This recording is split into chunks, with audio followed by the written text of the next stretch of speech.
Hello all.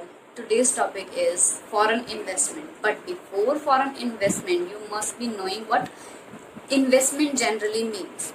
Investment means putting your money into some assets which will be providing you benefits or earnings in the near future or in the long period also. If we are talking about the near future, so these are considered as short term investment, and on the other hand, if we are talking about the long period, it is termed as long term investment.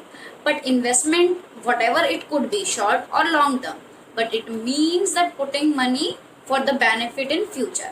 I hope that meaning of investment is clear to you. Now let me make clear what foreign investment means. If an individual or a company from one nation is investing or putting his or her money into the assets or into the ownership stakes of a company based in another country, that is termed as foreign investment. Now it's time to start with the types of foreign investment. The foreign investment can be of two types, that is foreign direct investment and foreign portfolio investment. Now what foreign direct investment means? It means that directly we are buying some business outside the country, or we are investing money in some shares of a already running business outside the country, or it could be setting up of a brand new business outside the country. That is a foreign direct investment. It is permanent, could be permanent in nature, because every businessman want to run a business for a long period, so this is more permanent in nature. Also it provides the controlling power to the investor upon the business.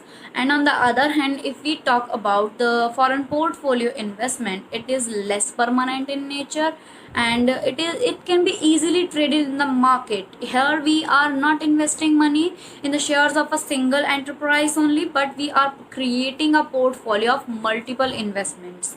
Okay, so this is not much permanent, means this is not permanent in nature. It could be temporary, because we are continuously dealing in secondary market in shares and debentures outside the country, and it does not provide the holder of investment the controlling power on that particular organization for which they are buying the shares, or the stake for which they are buying.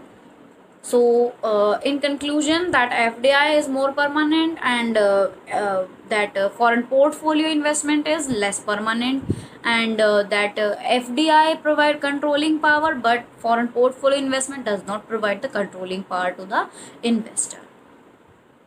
Hope that the difference between FDI and FPI or FII is clear to you.